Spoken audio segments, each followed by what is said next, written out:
So again, welcome the two of you.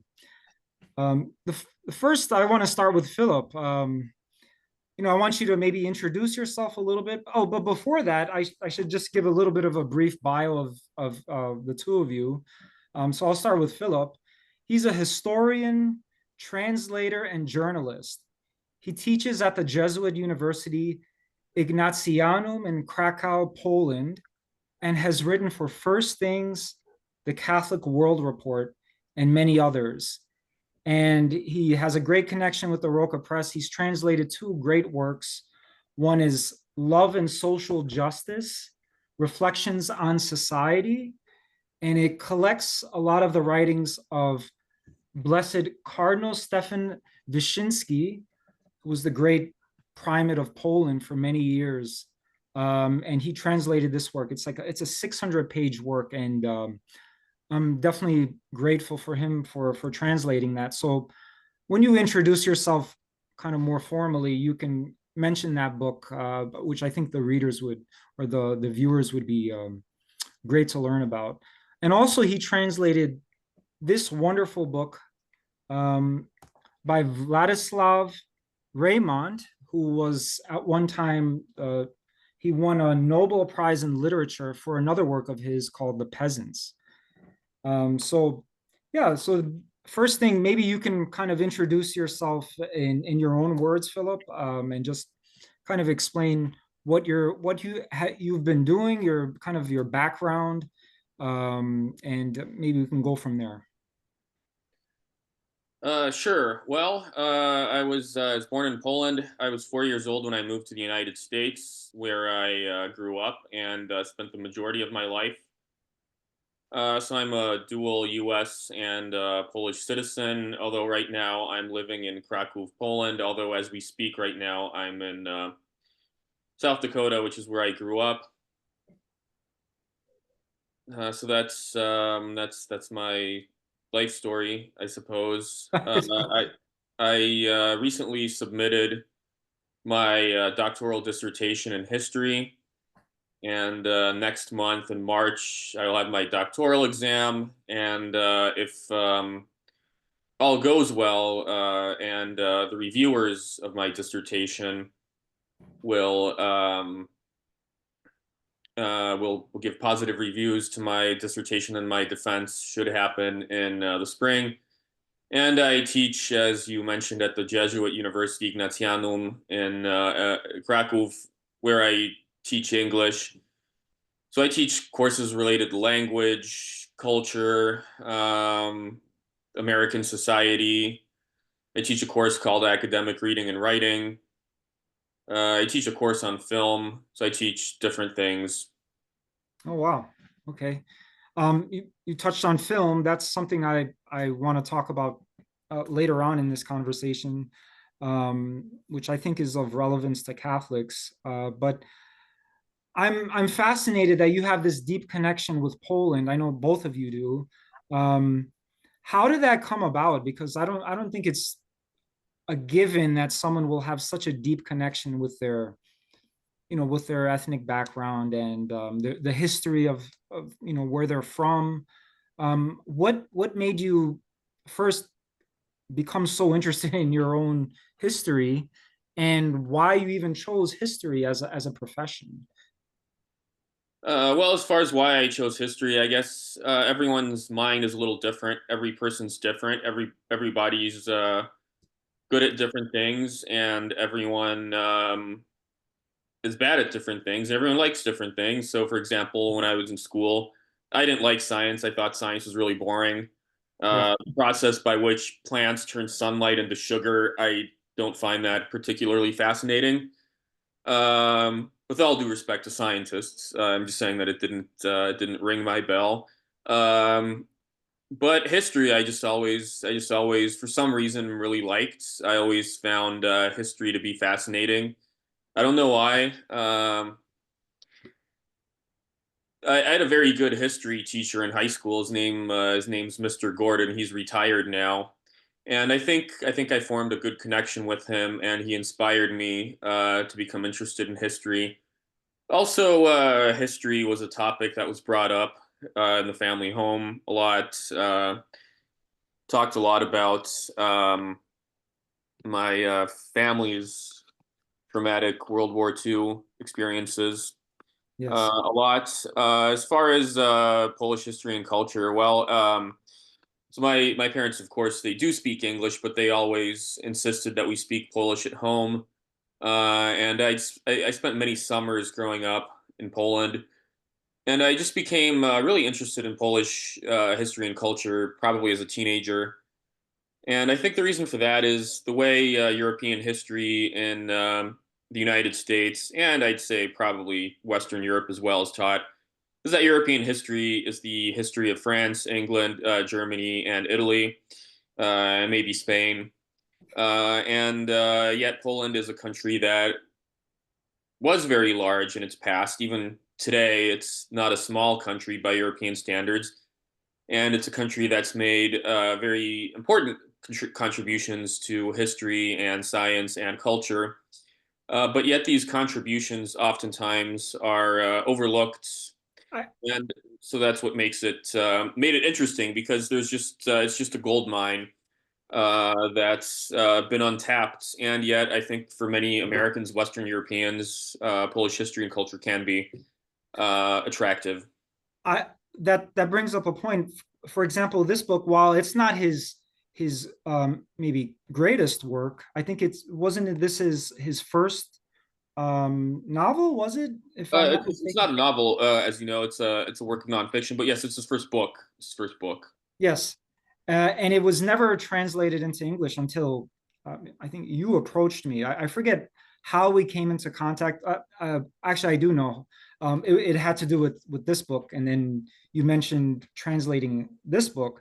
But yeah, I found it fascinating that this book was never translated into English. I find that with a lot of other works in French and Italian, they're just unless there's some intrepid soul to get the ball rolling, they're never going to be translated into English, even though I think they have something of worth to give to the English speaking kind of world.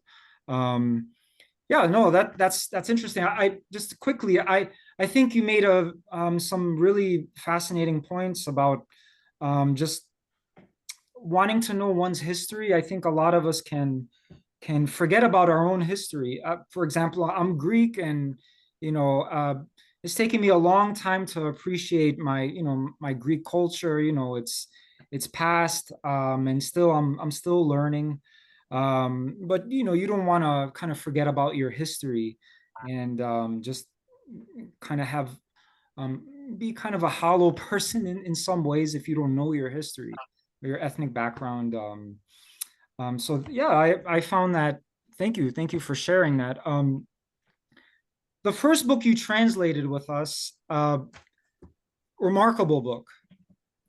Personally, I have a fascination with Catholic social teaching, which connects both of you actually. But this book, I remember how I came into contact with you. I was looking for a translator. Somehow I came into contact with the original Polish book, which I couldn't read, obviously, but I knew it was of importance. And I somehow I got in contact with you, and you agreed to to translate this massive work. Why do you think it's important to have Blessed Wyszynski's works in English? I mean, I know some works have already been published in English, but nothing of this size, if I'm not mistaken. Um, why should someone read that book in your opinion? Maybe I could answer that by giving a brief biographical sketch of Cardinal Wyszynski. So he was born in 1901 when Poland was partitioned between Russia, Prussia, or Germany by that point, and Austria. Poland did not exist on the map, but it existed in its people's hearts. And Polish independence was restored in 1918 with the end of World War One. Cardinal Wyszynski was someone who, basically, since he was born in 1901, he was a direct witness to Polish history and to history more broadly some of the biggest events and ideas and ideologies of the 20th century. So in the 1930s, he was a priest in the city of Włocławek, which was an industrial city that had a major cellulose plant that employed many factory workers, and the factory workers did not necessarily receive the best treatment, and the future cardinal uh, gave them lectures on Catholic social teaching and defended their rights. He demanded that they be given lunch breaks or that they be given soap, um, and other things. During the Second World War, when Nazi Germany and the Soviet Union invaded Poland, the almost half of the priests in the in the diocese of Włocławek, where Wyszynski was a priest, were murdered, mostly in the Dachau concentration camp. And so he directly witnessed the neo-pagan Nazi ideology, and he most likely wrote this book when he was hiding from the Gestapo during World War II. And from 1948 until his death in 1981, Wyszynski was the primate of Poland. At this time, Poland was, of course, a communist state. And as Joseph Stalin famously said, bringing communism to Poland is like saddling a cow. And one of the reasons for that is that Cardinal Wyszynski helped to preserve the Polish people's Catholic faith. This book deals with some of the biggest ideologies of the 20th century: capitalism, racism slash Nazism, and communism, which, you know, we're in the 21st century now, but I think that these ideologies are still, I would say, alive in many ways. I'm a millennial. I grew up in the. I remember I went to college in the late 2000s, and I remember the Great Recession, and that was a time when I think many people in my generation began to question laissez-faire capitalism. With regards to communism, well, of course, the Soviet Union fell. The People's Republic of China is its official ideology is communism, but it's adopted a free market ideology. But yet, even today, we have all these Marxist ideologies in the West that, just like Marxism in the 19th century, appeared as a reaction to real injustices that were happening to the workers, especially in England, where Karl Marx lived. Similarly, today, for example, the Black Lives Matter movement, it arose in response to racism, um, to that, the killing of George Floyd, for example, shows that racism is still alive in the United States, and yet there are many issues with critical race theory and BLM, in that they adopt a Marxist worldview. They see basically whites as or white society as intrinsically evil, and they seem to have transferred the concept of Marxist class warfare into racial categories. So here we have someone who directly witnessed the worst of three major ideologies of the 20th century: capitalism, Marxism, and fascism, Nazism. And yet he gives a response from Catholic social teaching. So for Wyszynski, these were not abstract concepts, and he was Right. also someone who was uncompromising. So that's why I think he's worth reading. And this book was banned under communism, which All I right. Yes. shows Uh, why it was Now dangerous. I have a section on our website dedicated just to Catholic social teaching, and I think, as someone said, I don't know who said it, but Catholic social teaching is the church's best kept secret. And I think more people need to know about the church's robust teaching on society, on economics, the worker, labor, capital. Um, this book it's just incredible. I want more people to read it. And I hope, hopefully this will kind of give more attention to it. Um, thank you. First of all, thank you for translating the book. It was a great labor of love. We did get a grant from the Polish Institute, which definitely helped with the The translation. Book Institute. The Polish Book Institute. Um, so that was very helpful. In particular, and I think both of you can answer this. What do you think Poland in general? It's a broad question, sure, but what do you think Poland can give to the kind of the broader Catholic world? A love, a reading of Polish history or literature, culture. How could it help the broader Catholic world? Just maybe, I don't know, galvanize them or help them along in their Christian life, if anything. And anyone can answer that. I don't know, maybe Gratian, and we'll get a kind of a more of an introduction in a bit to your work. Yeah, so the question is specifically how can involvement with Polish culture specifically galvanize? Or history, why should someone maybe be interested in Poland and its history, and even why has it been important for you? I know you have a deep connection with Poland. Why has it been so important for you? And maybe we can kind of go off on that. Oh, sure. Like you said, I mean, if you want to do, you can read the introduction. I'll do that after that, I guess. Maybe that would be a better idea, like just to kind of give people an idea where I'm coming from.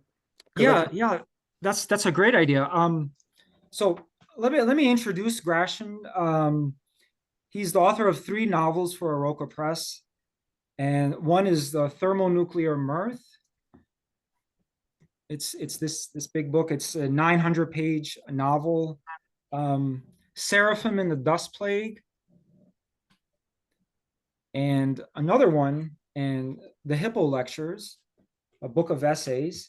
And he's also written a book on Civil War history, Catholic Confederates, a holder of a PhD in history, teaches at universities in the Midwest and the Pacific Northwest, and is the director of intellectual formation at Vandal Catholic in Moscow, Idaho. I found this interesting. He played baseball in college, 2 seasons professionally in Europe in the Czech and Belgium Premier Leagues, and between 2011 and 2013, competed for the Polish national team. He's fluent in English, Polish, and French, some ability in Italian, Russian, and Spanish. That's a broad background. Your love for Poland, first of all. So exactly, and I think that thank you for that. I think that that's like certainly intrinsic to answering the question in the first place. That my particular interest just comes from my family history. My father is an American, but last name Kraszewski, obviously Polish. Going back a couple of generations, my mother was born in Poland. They met in Poland in the 1980s, actually at university in Krakow. So I talk about a small world, especially related to us, from here. But in a very, very similar situation, I grew up almost exclusively in the United States. I went to first grade in Poland, but otherwise was born in America, grew up here. Our language at home was always Polish. So I have a younger brother, 4 years younger than I am. We would always speak a Polish at home, even more than predominantly, almost kind of exclusively. And that was fun. It was a way of kind of keeping the culture going forward. So from the earliest days, I think on a personal sense, Polish culture meant a lot to me through the language. I think that's always true, It is, yes. Yeah, people always say, I connected with my Cuban roots when I learned Spanish, or I came to appreciate Brazil more when I learned Portuguese, etc. So linguistically, and then again, kind of uniting the threads of 3 of us here. I'm a cradle Catholic all my life, so Poland and Catholicism in a certain way fit like hand in glove. It got, on a more profound level, deeper level for me, like you said, when I played for the Polish national team the first time in 2011, I had to get my citizenship for that. I had to become a dual citizen because up to that point, I just had American citizenship. So getting to go over and do that was, huge blessing, super, super fun, and just kind of ingratiated me into just that, just the idea of like of representing Poland, being part of that culture. When I was in graduate school, there was a kind of two roads diverged in the wood potentiality that I might try to go on and do a dissertation about John Paul II, specifically his first visit to Poland in 1979. I ended up going on a different track and getting my PhD in American history, but that in a sense will hopefully answer your question of like my connection to Poland. How does Poland matter for the larger world? I think that's more difficult, to answer. You look at like, the great romantic poets of the 19th century, the idea of Poland in its stateless period after the three partitions until 1919, is kind of the crucified Christ of Poland. All right. But I mean, like, we're talking about nationalism and strong patriotic nationalistic feelings. France, America, I mean, in a certain sense, if you're part of that in group, that'll mean more to you. In terms of universal values, and I guess just by an accident of time and birth, I'm a huge partisan of John Paul II, like, that connection, not just as the Holy Father, but being Polish. And so I think he, in his person, even everything that Cardinal Wyszynski stands for, so, John Paul II equally, and even kind of on, on a larger scale, gave hope to the church, gave hope to the world. Look at like his, Centesimus Annus in 1991, right? Mm. Which in a certain sense brings up those arguments of Rerum Novarum and Quadragesimo Anno, and and Labor Exercens also in 1981. Mhm. So there's some kind of universal appeal, perhaps coming from his experience, as Philip talked about, Sure. Yeah. from the 1980s and seeing the worst of Nazism and communism. What does Poland have to offer the world today? You know, I honestly, I want to always answer every question, with perfect honesty. There's this guy in Poland now. And his last name I think is Bartoszek, Jakub Bartoszek. He's always on this other guy's. He has this geopolitical channel, Piotr Suchowicz. It's called Historia Realna. And this guy Bartoszek is a constant guest. He's a geopolitical kind of theorist, and he's talking about like in the the world now, right, and hopefully not approaching a World War III, breaking out of the protectionism of America having that umbrella over Poland. Poland's going to have to take more responsibility for its security, everything going on with Ukraine and Russia, be this kind of bulwark and reclaim its place, I think, as Philip perfectly mentioned, as a linchpin to European history, Central European history, not on the periphery, but very much the heart of Europe. So perhaps that, but in terms of lessons, I think that it's almost because of having that oppressive system, especially in the 1980s and martial law and the whole solidarity movement that arises in opposition to all that, that there you had your kind of strongest universal values coming out. Now it's like sadly in some ways, right? Poland has become or is trending as much secular as any other country, and I guess my hope would be that kind of she holds on to those Christian roots that were so obvious and prevalent, in opposition to that alien communist system of the 50s, 60s, 70s, whatever. Thank you. Thank you. It was well said. I noticed in your works, and I have two passages that I wanted to read from the Hippo lectures, but I've noticed that you're very much into the local kind of localism, or I don't know if that's the precise term you would use, but the subsidiarity, the local, your local region that very much animates your works. And I wanted to, I'm interested in that idea. Why do you think knowing your local kind of community, your local region, uh, it was so important for your writing, or is so important for your writing? Yeah, because like if you break down, the principles of Catholic social justice, you'll see lists with like seven total, but then there's always this kind of like general umbrella of, like you said, solidarity and subsidiarity. Solidarity, we're all made in the image likeness of God, love neighbor, these things that unify us. But subsidiarity, as you correctly mentioned, right? Whatever can be done on a local level should. And so, yeah, I think that it cuts out and avoids on both ends. If we're going to go back to like the great documents like Rerum Novarum, which is equally critical in some passages of the left and the right economically is more Right. distributive thought. Well, how are you going to be able to have even close to a type of distributism? You have to avoid the kind of bloated bureaucracy, whether it's on the right or the left, the bloated international capitalist type structures, as much as the kind of uniparty communist state. So I think it helps economically, and I think it's just way healthier for communities too. Obviously, it's better if I can make my appeals that I want downtown fixed a certain way, or I want the pool to be open an extra month, or whatever, down to much more serious stuff and local education to people that I actually know, that I know from church, that I play golf with, whatever Sure, kind of yeah. stuff, as opposed to writing some letter to some guy 3,000 miles away, right? Like the kind of great parodies in the Soviet Union, the guy in like Vladivostok has to send a telegram across the Trans-Siberian Railway to someone in Leningrad and get a response 6 months later. It's like, that's bad. That's bad. Like, so the more local stuff you have, I think, the more chance you have of right and just solutions. And then probably to a final point, the way farmers markets have exploded now, right? The farm to table local food. Well, I think you pay a little bit more, but it's better food, it's better for you. There's a communal aspect. So that probably extends to all kind of aspects of life. If you can do it locally, you're going to have a richer and more authentic experience. Thank you. If you don't mind, I wanted to just read this short section from the Hippo lectures.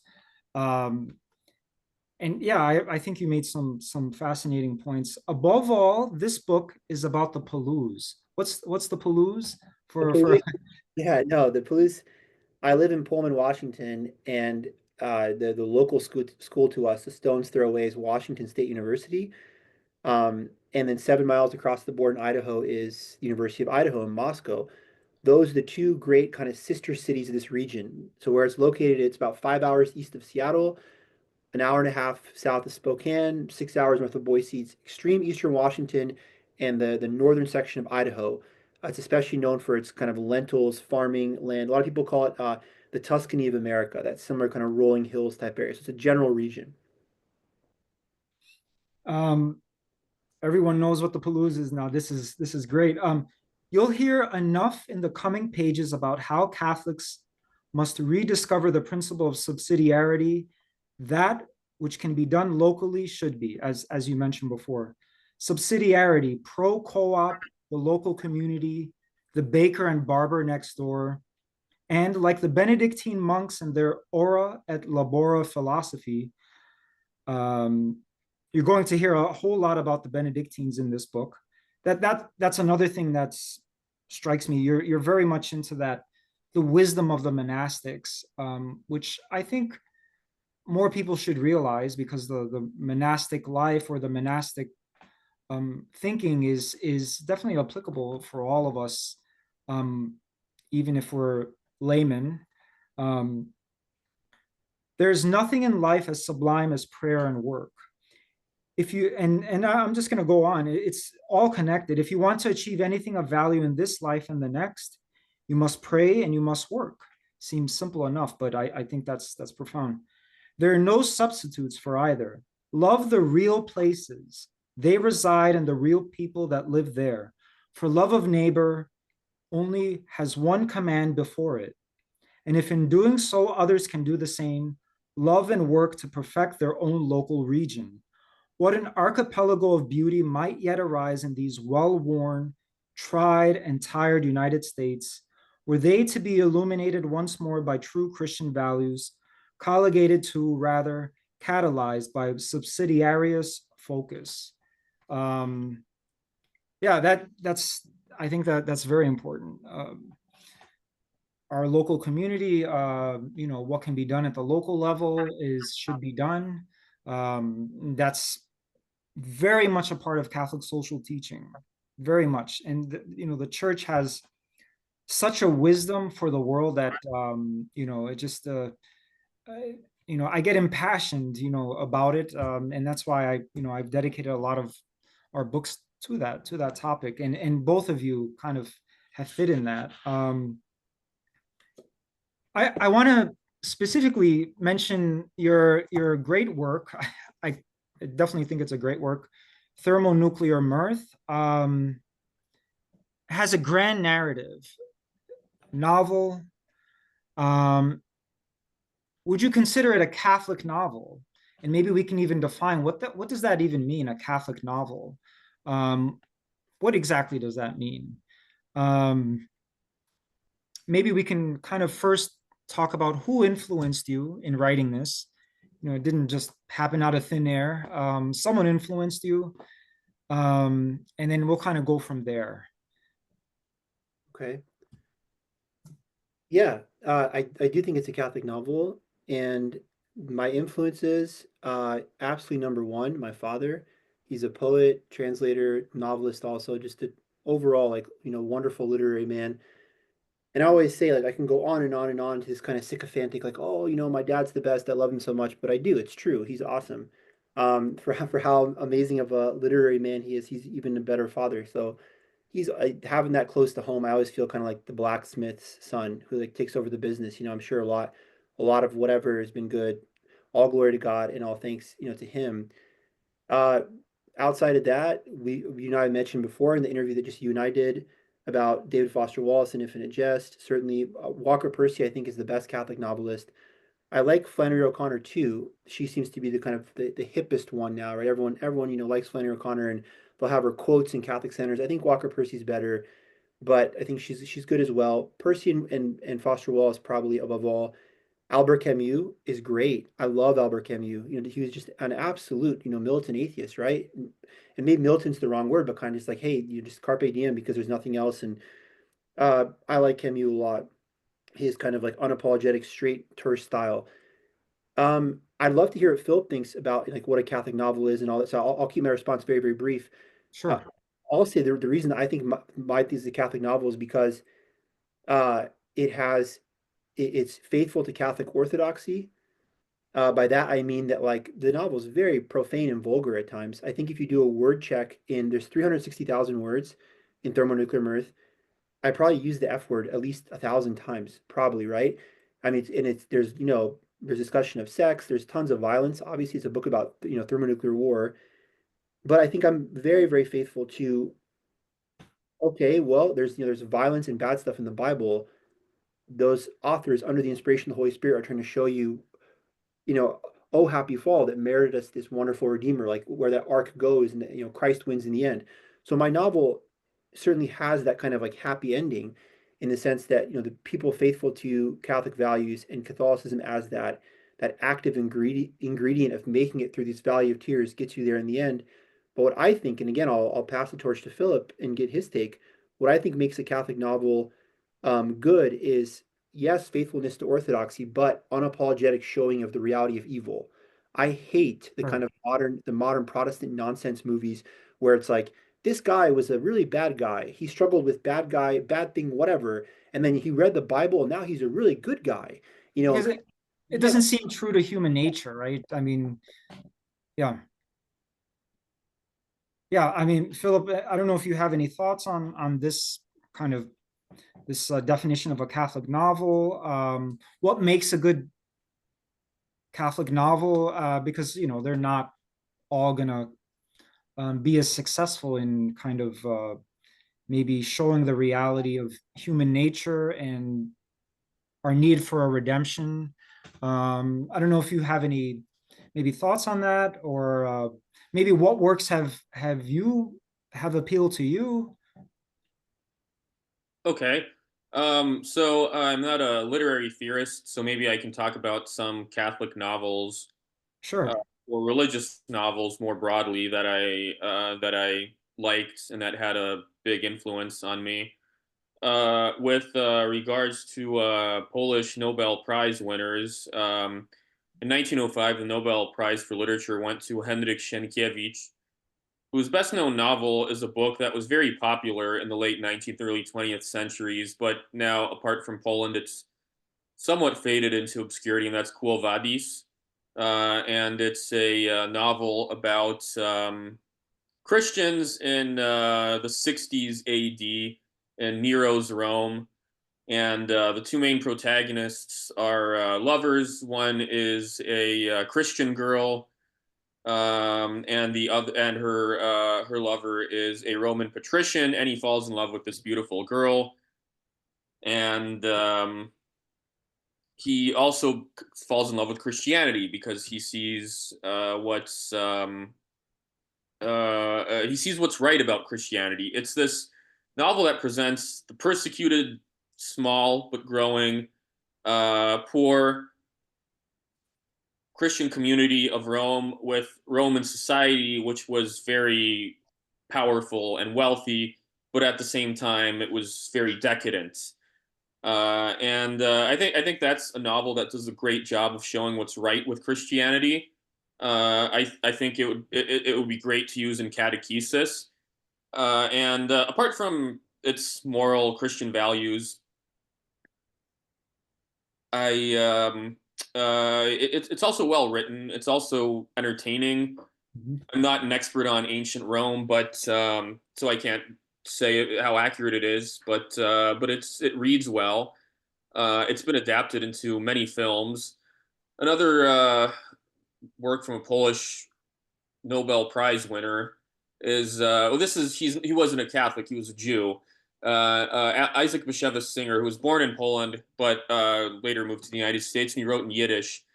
He also won the Nobel Prize in literature, and his favorite novel of mine, and probably his best known novel, is called The Magician of Lublin, and it's set in 19th century Russian-controlled Poland, and the main protagonist is a famous magician, a famous illusionist, right? He's like the David Blaine or the David Copperfield of his time, and he has multiple lovers while being married, and he's half Jew, half Gentile, but he rejects both Christianity and Judaism, and he basically tries to live, um, to reference Dostoevsky's Brothers Karamazov, how tries to live as if God does not exist, but yet that all collapses on him. And so, even though Bashevis Singer was Jewish, I think that this theme of trying to escape God appealed to me as a Catholic very much. And since I mentioned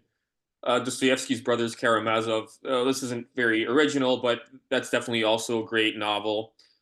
In this case, also by a non-Catholic, by an Orthodox Christian, one who didn't like Catholics very much. One of my favorite Catholic novelists is Shusaku Endo, who is Japanese.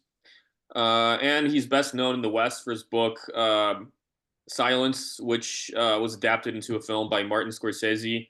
And I don't have anything against Silence; it's fine. But his other works that I like more, especially his book Sachiko, which was just published in English a couple of years ago, although it was first published in Japanese in the '80s.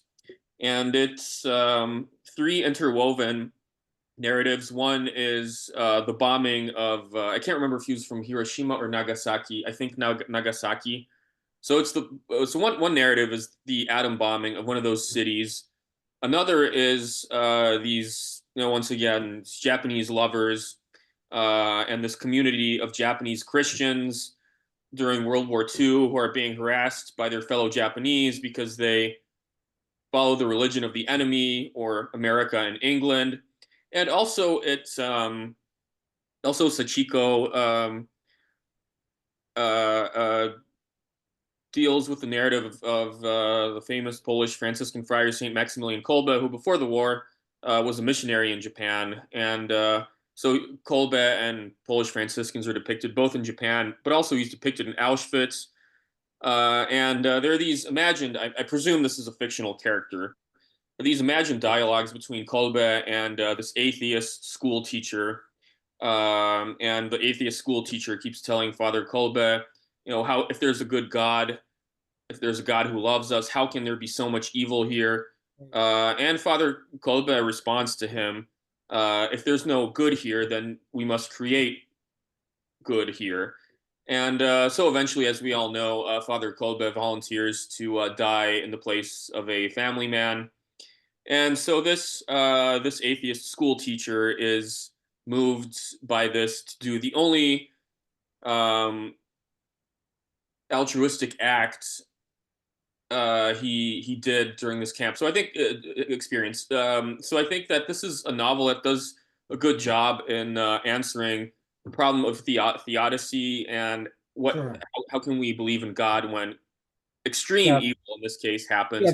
that's the common objection to the existence Right. of God, That's right? another novel I greatly Yeah. recommend, Sachiko by Shusaku Endo. It's available in English.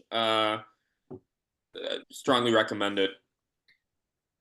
Brings up 2 points, and I would like Gratian to maybe comment. Why should Catholics care about literature? Shouldn't they just read spiritual books or theology books? why should they care about films? Shouldn't we just shun all of the films that's from Hollywood? Shouldn't we just shun all of that? Or should No, yeah, no, because uh, Ernest Hemingway was driving through some part of Idaho, and Lloyd Arnold is a guy who wrote a book called High on Hemingway, just kind of, like a biographical kind of portrait, whatever. And Hemingway, he put in this book about Hemingway, that Hemingway looked at him and said, "It's so beautiful here. I'm going to include this in For Whom the Bell Tolls," his book on the Spanish Civil War. And Arnold is like, "How is that possible? How can you include, Idaho in a book about Spain? It's so far away, it's so different, etc." And he said the freedom of fiction, and it's so true. Like you're, right? there's no question. As someone who does academic writing and fiction writing, I love them both. They're both very, very valuable, but you're absolutely shackled with nonfiction in so many ways. You just Right. are, which might make it more difficult for some people. I would never want to imply like some pretentious, artists that, oh, fiction is the real writing and the nonfiction. Like they're both beautiful, they're both valuable, but there's no question that you're way more shackled in, bound in, hemmed in with nonfiction because you must rely on the sources, whatever it may be. And if there is a writer who has a lot of creativity and could put a better spin on something to help people evangelically, which seems to be the kind of implicit point of your question. How do we get this culture to like Sure. come closer to Christ, to his That's church? right. But you can't do that by just writing another story about St. Faustina or etc. Much better, I think, to pray the Divine Mercy Chaplet than just to pray the Divine Mercy Chaplet and then watch a very interesting movie or read some interesting fiction book, then pray the Divine Mercy Chaplet and read a biography of St. Faustina. Like there's with spiritual reading and all that kind of stuff, like I would say Catholics should, read the Gospels daily and that kind of thing. But Yeah. maybe after you do that, you don't need the 50th like Catholic self-help book, where it's just a guy talking about here's these 9 steps or whatever. I think with fiction you can there's so much broader horizons. And often too, I think, you see someone who's influential towards you, it can go either way. Here's this guy, he was important in my life because I wanted to imitate him and be like him. All right. It could also be, here's this guy in my life, he was so influential because I realized to do the exact opposite of everything he did, right? Yeah. My favorite book in all of the Polish canon is this book called Insatiability by Witkacy, and it's written like in 1927, and it's this book. It's horrifying. It's absolutely terrible. There's this woman in there, Princess Ticonderoga, who's just an absolute kind of like sex maniac, horrible. Like it's just very awful. And you realize like, wow, like okay, this is the kind of post World War roaring 20s, we're done with God, that world died kind of world. And so a person can read that and kind of maybe be shocked into faith. The best example of this, I think, is Master and Margarita by Bulgakov. And this book is horrifying, right? The devil, under the guise of this Professor Woland, comes to Moscow to do a magic show. And it turns out that he doesn't do any kind of magic really, except like counterfeit money and whatever. He just lets the people tear themselves to bits. Here are these people in 1920s, Soviet Union who are like, we're the new human, right? We have the revolution. We're done with the old superstitions, and we don't believe in the devil anymore. We don't believe in God. The book actually starts with these two guys, these two writers at Patriarch Pons in Moscow, trying to write an article denying that Christ ever existed, which sadly is 100 years later, still the same problem. It was Jesus really a historical figure? All this kind of BS and nonsense.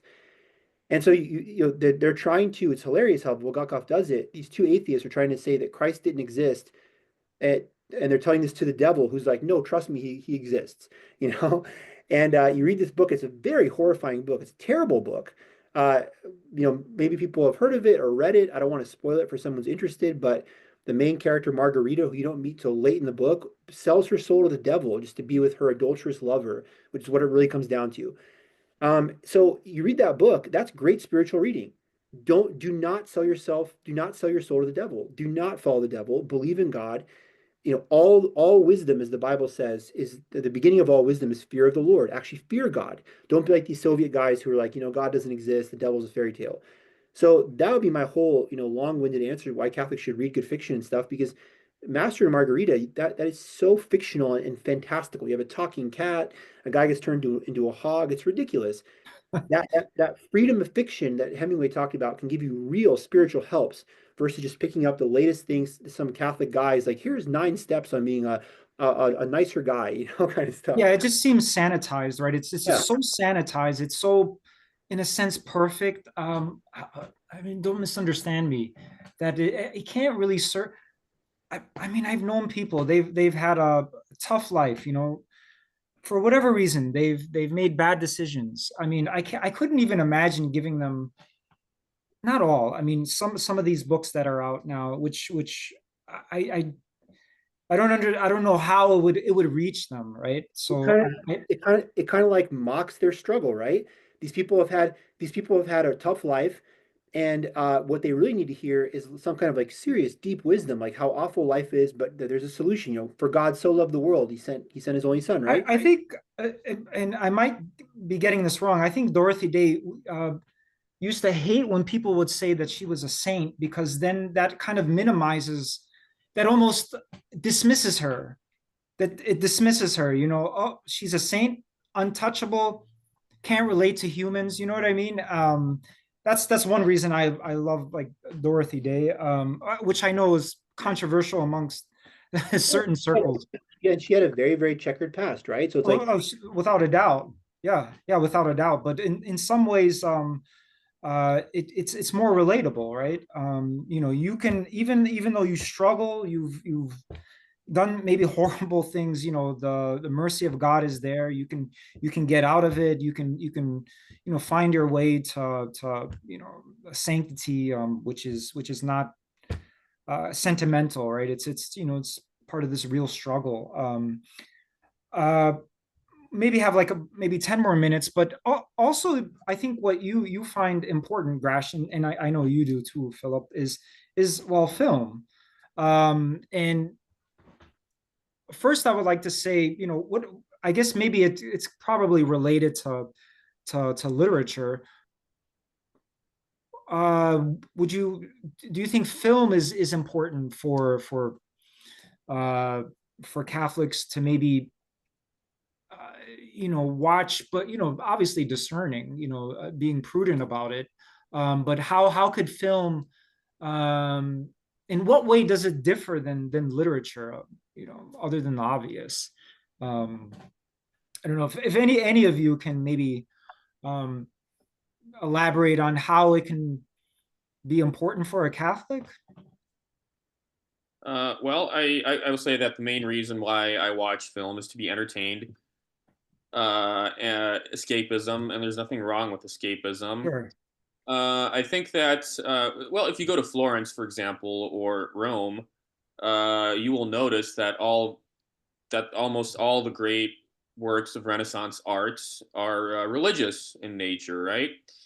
And so the church used to be a major patron of the arts. Now, since we're talking about the Renaissance, we all know that that wasn't exactly the moral high point of the papacy. But at the same time, at that time, the church understood that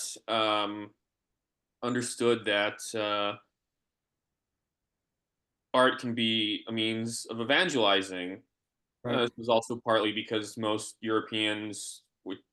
Christians were Europeans at the time, were illiterate, and so they had to be taught the gospel somehow visually. But I think that it's a great shame that today the church isn't a major, I guess, player in the world of film. I mentioned Saint Maximilian Kolbe earlier. Well, one of the most interesting what ifs of Catholic history what would have happened to Saint Maximilian if he hadn't died in Auschwitz, because he had some really ambitious plans. He considered making a film studio and producing Catholic films, and I'm really curious what Oh, they'd be wow. like. And I think earlier Gracjan was trying to be a little diplomatic, and he mentioned Protestant movies that aren't that great. I'm guessing he means probably God is Not Dead. Yes.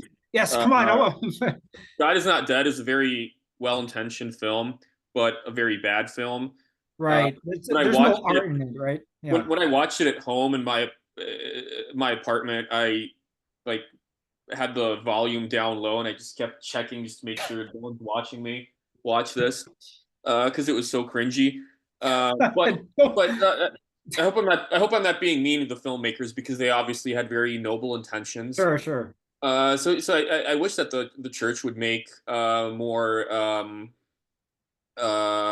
films, and there'd be more Christian inspired films. But I mean, even in the 1990s, the Vatican, under John Paul II, created this list of 45 films that have aesthetic and moral merit, and some of these things are explicit. Some of these films are explicitly religious, but others, such as, for example, The Wizard of Oz, are not. So I think that even if in films that are not explicitly religious, we can find something of value. Yeah, I, no, with I agree 100%. Uh, I think the original question too about why is film powerful or important, right? Today's the Super Bowl, right? Why are people watching it? There's going to be much more people watching the Super Bowl than listening to it on the radio. Why? Why is this the three of us? Why is it nice that people are watching this video now on YouTube? Because they can see our face. Oh, they're real people. They're not bots Sure. or whatever. I think film, it's just the medium of delivery is more powerful because it gets you closer to the full experience of having a conversation with someone in a coffee shop or whatever. I think, yeah, Philip was saying before, whether I was trying to be diplomatic or not, I just think the Catholics have this exact same problem. Catholics have the exact same problem with films like that.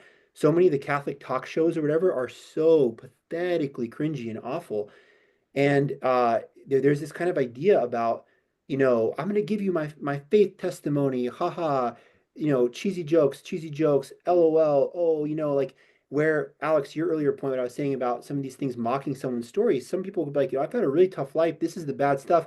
And you're coming on here just being like, well, you got to just like, how about just crack open your Bible and you're going to feel better in 5 minutes, in between your latte and that kind of just disgusting kind of like attitude. And then Catholic films too, I think in general, have become way, way, way inspired by that Protestant genre of I film. think you're right. Yeah. Where that's why Mel Gibson's The Passion of the Christ is so awesome, is because like it's so brutal, it's so just in your face. Mel Gibson's great, I think, as a filmmaker. His film Apocalypto, I don't know if you guys have seen that, is one of the I best have, films yes. ever. Unbelievable. Some reviewer described it as like a Fast and Furious car chase in the Mayan jungle. And yeah, and there's nothing like it's just completely straight up what I think that Catholics could do to regain this kind of artistic tradition would be to make films like the original Nosferatu. I haven't seen I haven't seen the new Robert Eggers Nosferatu film. My brother-in-law saw it, and he said it was like ridiculously, gratuitously gory, and like no thanks. And I'm not into, it's obviously based on, Bram Stoker, Dracula, and all that. I'm not into the whole vampire genre. But Nosferatu, I remember being surprised. The original Nosferatu from the 1920s, which was Mm. made by people at the time of the Spanish flu, actors like after the First World War and the Spanish flu, was the only horror movie ever put on the Vatican's list of this, like, most important films. Why is that? Because at the end, like when the girl sacrificed herself, there's almost this idea too, the filmmakers left in of some, and I forget this now, but like some facsimile or some like shadow of the rosary and that kind of thing. And people were saying there is a connection between Oh, Fatima wow. and Nosferatu, that this had happened. Fatima, the apparitions of Fatima in 1917, Nosferatu was like 1921. Some of those filmmakers intentionally were like the response to kind of evil in the flesh, this Nosferatu vampire figure who's like ravaging the city, is the rosary, is to take what Our Lady says seriously. Ernest Hemingway, who is a very bad Catholic by his own admission, said that Fatima convinced me it's all true. And a, a final film I think that does a good job that's not explicitly that is absolutely not hitting you over the head with religious themes. It's very, very, very religious. Is Gran Torino. I don't know if the two of you have seen that. I have seen it. Yes. Clint Eastwood. That's very Christian. I mean, it's awful. It's blasphemous at times, whatever. But Clint Eastwood, in the end, literally getting gunned down in a hail of gunfire in the cruciform form to save the girl who before he just derided with all his kind of racial epithets her, but he dies for her in this kind of Christ-like act is 1,000 times better than Forgive Me, like The Chosen or whatever. Oh, and Jesus is your buddy or whatever, like that kind of stuff. So I think that like the Catholics need to rediscover the dark chocolate aspect of our faith. Like Catholicism is dark chocolate, bitter, amazing coffee. that's so beautiful. That like why are Catholic churches so much more impressive? Why when you walk into Kościół Mariacki in Krakow, the darkness of that, it's the verticality, why is it so overwhelming? And why is a Payless shoe store church disgusting? I mean, so our film has become Payless shoe store, and we have to make films like Gothic architecture, like dark and I'm gonna quote that. I'm gonna quote that. No, that's one of my favorite films. It is a religious film, The Passion of Joan of Arc. Completely silent. I think that's also on the Vatican list. Yeah, but there's a reason for it. It's I thought it was profound. If you watch it with the full kind of orchestral accompaniment, it's a wonderful film, but it's completely silent. Not sentimental at all. I think sentimentality uh has to go. I mean, God will give you, he'll give a bit of a tangent. I know we're running out of time, but he'll give you a little bit of sweetness. But most of the time, we're not going to feel that sweetness, right? And that's where we have to kind of keep going and struggle, right? Uh, well, we only have a few minutes, but I did want to read. This kind of fits perfectly with what Can I just say a couple things more before you get into that? Yes, go ahead. I'm sorry. Say that again. I'm sorry for interrupting. I just wanted to say a couple things, if that's Yes, okay. yes, please do. The first thing is when you were talking about Mel Gibson, I was smiling because when you said Mel Gibson is great and you added as a filmmaker, because we have to make sure Mel Gibson's not so great when it comes to race relations. Yeah. Uh, Yeah, and his personal life. I mean, I think that, but you can separate, right? You can separate. I know. I just yeah, no, that's a good point. Right. You can separate the individual from the artist, right? How many artists? Just like the Renaissance popes, who were not necessarily exemplars of sanctity, they sponsored all these great works of art. And I just wanted to say one film that's one of my favorites, and is definitely made by someone who's not a Christian, but at the same time, is it Napoleon Dynamite? Oh, no, I don't like that movie. That's an inside joke. I don't know if we'll have time to talk about it. But it's The Straight Story by David Lynch, who passed away recently. And David Lynch was a really weird guy. His films were filled with bizarre, surreal imagery. Yes, you wrote an article about that. Yes. Yes, I did. Yes. So he was definitely not a Christian. He practiced transcendental meditation. But in 1999, he made a movie called The Straight Story, which was distributed by Disney, and it's actually rated G, even though it's not explicitly for children. But it's just one of the most Christian movies I've seen in my life. It's about an elderly man who learns that his brother, whom he hasn't spoken to in many years because they had a fight, just had a stroke and he might die. And so this old man named Alvin Straight, hence the title, decides to travel to see his brother before it's too late to make up with him. The problem is that Alvin Straight doesn't have a driver's license because of some health issues. So he decides to travel several hundred miles from Iowa to Wisconsin on a tractor lawnmower. And that, while that might sound silly, it's not a silly movie at all. And it actually does have explicitly Christian imagery in it. Granted, David Lynch did not write the screenplay. And its themes of forgiveness, of family, why family's important. These are very Christian themes, and it's just one of the most beautiful movies I've seen in my life.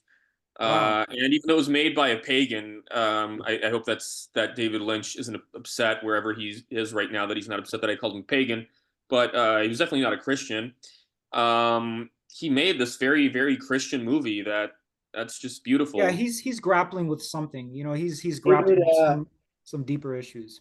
David Foster Wallace, who I mentioned before, and he's come up, many times, here and there or whatever.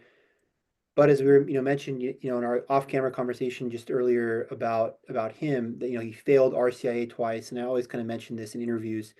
David Foster Wallace did. So he himself was kind of this God-haunted man. He loved David Lynch. He loved the films of David Lynch. I remember him talking, multiple times in various interviews of Lynch being kind of, I think, again, I don't want to speak too strong now as well and say that he was like his personal hero. I don't know if that's true, but I think Foster Wallace really looked at Lynch as kind of like the true artiste kind of guy, like that he makes Wow. films the right way, and I kind of want to write fiction the way that he makes films. Wow. I think we're running out of time. But I You did just want to ask something yes. before I rudely interrupted, and so I don't feel guilty. Could you just ask that one By last the question? way, Alex, and I said to you, yeah, exactly. I think we're like at an hour now or whatever. We are, I yeah. I can go like 5, 10 minutes more, whatever. Like, that's cool. Like, it's not like unless anyone has to run, exactly. I'm cool going a little bit over if you guys are. Okay, if you don't mind, I'm going to read Yeah. this one passage from Gratian's book, The Hippo Lectures. This is a wonderful book, by the way. I mean, it's I want all of my books to be known, but especially the two of you, your books, your contributions, your translations. I mean, as you can tell, I get very passionate about these things. This is okay. Sure, this is from the introduction. Sure, we all know the many pitfalls of post-Vatican II Catholicism in America, the ghastly architecture, the thin on spiritual sustenance homilies, the general lack of reverence, dropping mass attendance, widespread rejection of traditional morality. One could go on and on until melting in a puddle of tears.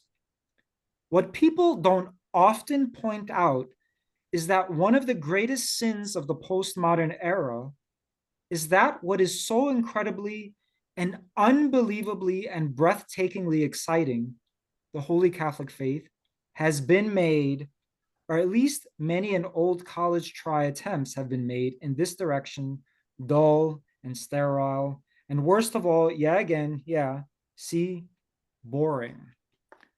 The faith is not boring. So 27 years as a Catholic, again, this is not about me, but 27 years a Catholic, every year, every moment, every month, I find something more interesting about the faith. It's like an infinite well. It completely fascinating to me, and I think like both of your works, just in general. I mean, you in many ways you've opened up my mind to many different facets of the faith, and yeah, I just can't stress enough. The two of you, the works of both of you, um, and I just congratulate you both on your work and your continued success. Um, and I don't know if the two of you have any concluding thoughts about anything, and then we'll just kind of wrap up from there. Well, thank you for your very kind words, You're and welcome. Yeah, thanks for inviting me. you're welcome. And Gratian, I don't know if you have any concluding thoughts Yeah. other than just buy your books. Yeah, exactly. Thought number one, buy my books. Number Yeah, two, buy my books. Also buy my books. yeah, Yeah, I hope that I think my concluding thought, my hope would be that everybody in this kind of like next generation of Catholics, and I'm really painting with a large brush. Like I myself am, 37 years old. I'm talking about people that are just getting into the game, kind of doing whatever, Catholic stuff, whatever it is. Some person starts a Catholic podcast, or they're, artists, or so, in their early 20s, through people in their, 50s, 60s, whatever. Kind of anyone who's not either, too young or retired or something. I would hope that just like, Catholics in America, and I especially speak to that in North America, Canada, would, yeah, try to like that dark chocolate aspect of Catholicism. That's my concluding thought. Like, can we please stop the kind of like their things are becoming too fuzzy and kind of like, I don't know. And people actually like that though. I guess I have to lament. They asked a famous French writer once, "Are you still a monarchist?" And he's like, "I'm a monarchist, but a monarchist without hope." He's like, "It doesn't matter." So like, I wonder if I'm like a dark chocolate Catholic, dark chocolate Gothic cathedral Catholic, but without hope. It seems people, love the Protestant thing, like in terms of like, hey gang, when everyone comes in the church, make sure there's someone there to greet them with a huge smile and let it like, and like I'm a terribly nice person. I'm not saying that as a compliment. What I'm saying is I'm not some kind of like aloof, super serious sure. person. So I'm a huge hypocrite if I'm criticizing people for being too nice, because I think I try to be too nice, and maybe it's almost like sometimes self-serving. Well, I just want everyone to be, happy and whatever. But yeah, that's my kind of concluding thought. Even if you're going to be that way in real life, and maybe that is nice to have good interpersonal relations, I would like Catholics to do kind of more shocking work, shocking art. And I'm Sure. not talking about just basic transgressive stuff, Right, right. yeah, of postmodernity whose only thing is to shock. I'm talking about like, can we not have the next movie, the next great Catholic movie, be in that kind of cuddly, bubbly with inspirational music? Can it like I want Catholics to like, yeah, that's why Mel Gibson's movies are so good because like you just get so angry by them if you know in some ways. Like how dare he portray this so realistically kind of thing, like this is people so that's my, it's too long of a concluding thought, and forgive me, but like I No, more dark chocolate. my great hope, it's probably impossible, is to get this into film. I mean, how is that ever going to happen? Who knows, right? Providence knows. Someone who's watching the show who's some kind of secret oligarch needs to call Mel Gibson and tell him to what. Yeah, this book, I think someone made a comment on the YouTube channel, my very modest YouTube channel. I don't know how many people watch it, but hopefully more people will start watching Yeah, them. yeah, sure. Somebody made a comment that this is like a film in book form or something like that. This is this can easily be made into a film by a very smart but creative, mad genius. And you know what? So Like, obviously, from your lips to God's ears, and I would love that. I have no problem admitting, like, shamelessly, I've said many times before, like my delusions of grandeur and all that. Like, yeah, I want everyone to read my books for sure. And what writer doesn't? But here's the kind of thought with that. You said it best. It has to be the right person. If the wrong person made the movie and it became super famous, but it became like it completely lost its message, I would hate sure, that. yeah. I'd rather it never get made than if it got made into a Disneyfied nonsense like, oh, it's take out all the rough edges, just this really nice story, that kind of crap. I'm Well, so it's going to have to go the independent route then. So, but then you need a lot of money, right? So, maybe one day, it'll happen. But with that, I want to thank you for this conversation. I Thanks really for enjoyed inviting it. me. Um, Once again, thank you for taking time out of your day. And I you'll have in the description of the video, you'll have links to their works. And once again, thank you for this conversation. And we'll talk again. Thank you, everyone.